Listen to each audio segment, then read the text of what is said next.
The Zephyrian merchant vessel Stellar Drift limped through the void, its hull breached in 3 places and life support failing. Captain Vextara's 4 arms worked frantically across the control panels, her chitinous fingers clicking against the crystalline interfaces.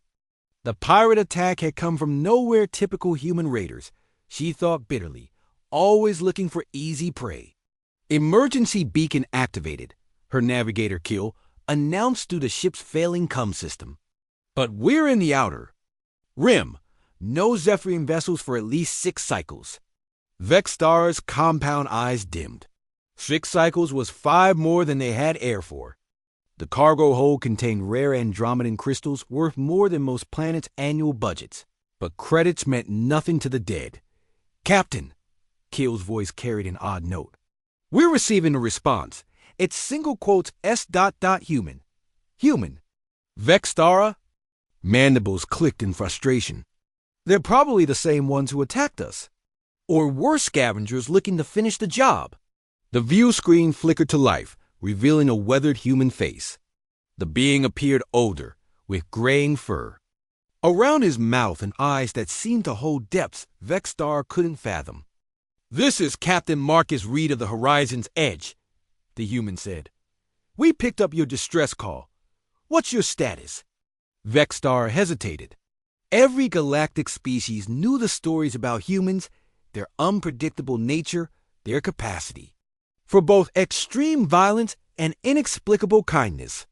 But they were dying, and pride was a luxury she couldn't afford. We are Zephyrian traders, hull breach, life support critical. We have perhaps 1 cycle of breathable atmosphere remaining.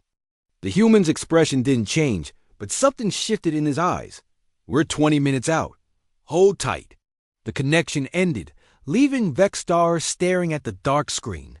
20 minutes, it will be close. Very close.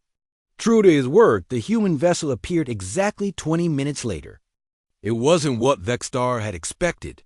Instead of a sleek military craft or a utilitarian cargo hauler, the Horizon's Edge was clearly a family ship. Patches of different metals suggested countless repairs, and she could see what looked like children's drawings etched into the hull plating. Stellar Drift, this is Reed. We're going to dock with your starboard airlock. Fair warning, our artificial gravity runs heavy, and the air's going to taste weird to you. But it's breathable. For Zephyrians. Within minutes, the human captain was aboard their ship, followed by what appeared to be his entire family. A female human carried medical supplies, while 2 smaller humans, younglings, helped carry atmospheric processors. Papa, her eyes, are so pretty. One of the small humans whispered loudly, staring at Vextara with obvious fascination rather than fear. Hush, Emma, the female human said gently. They're scared and hurt. We need to help them first, admire them later. She looked up at Vextara. I'm Sarah Reed, ship's medic. Are any of your crew injured? For the next several hours, the human family worked tirelessly. They sealed hull breaches with some kind of organic polymer that Vextara had never seen before. They shared their food, which was surprisingly palatable, and their father told stories to keep spirits up while they worked. Why? Vextara finally asked as they prepared to part ways. Why help us? You don't know us. We could be criminals, slavers, anything. Marcus Reed paused in coiling the docking. Cables. My grandfather used to say something. A favor to humans is never forgotten. But the thing is, it works both ways. Help someone when they truly need it, and the universe has a way of remembering. That's just superstition, Vextara said, though without conviction.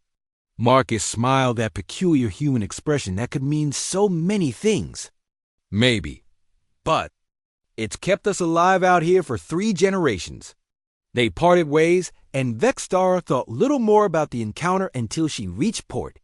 The Andromedan crystals fetched their expected price. But more importantly, word of the humans' kindness spread quickly through Zephyrian trading networks.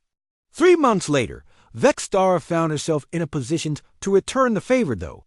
She didn't realize it at first. She was dining at a space station cantina when she overheard 2 Krellin bounty hunters discussing their next target. A human family ship called the Horizon's Edge wanted for allegedly stealing medical supplies from a consortium depot. Vexstar knew better.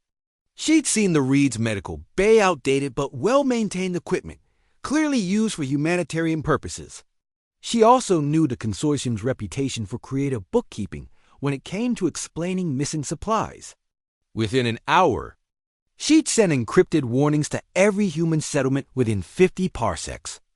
The Reeds would be watching for trouble, but that wasn't enough. Using her trading connections, Vexstar began asking questions. It took weeks, but she eventually discovered the truth. A consortium administrator had been selling medical supplies on the black market and needed a scapegoat. The Reeds had simply been in the wrong place at the wrong time. The evidence she gathered was damning, but Vexstar knew it wouldn't matter in a consortium court. Humans have few friends in official circles, so she did something unprecedented for a Zephyrian trader. She gave the evidence away for free. Every major news network, every independent journalist, every rival company that had ever lost a contract to the consortium, they all received copies of Vexstar's findings. Within days, the scandal had consumed the corrupt administrator and his entire network. The bounty on the Horizon's Edge was quietly rescinded. Vexstar never told the Reeds what she'd done. She didn't need their gratitude. She had something more valuable, the knowledge that Marcus Reed had been right. Favors were never forgotten, and the rewards could indeed blow your mind. Years later, when Zephyrian traders began partnering with human families throughout the Outer Rim, when cultural exchange programs flourished between their species, when her own daughter chose to study human philosophy at Terra University, Vextara would think back to that moment in space. One act of unexpected kindness had changed everything. Marcus Reed's grandfather would have been proud.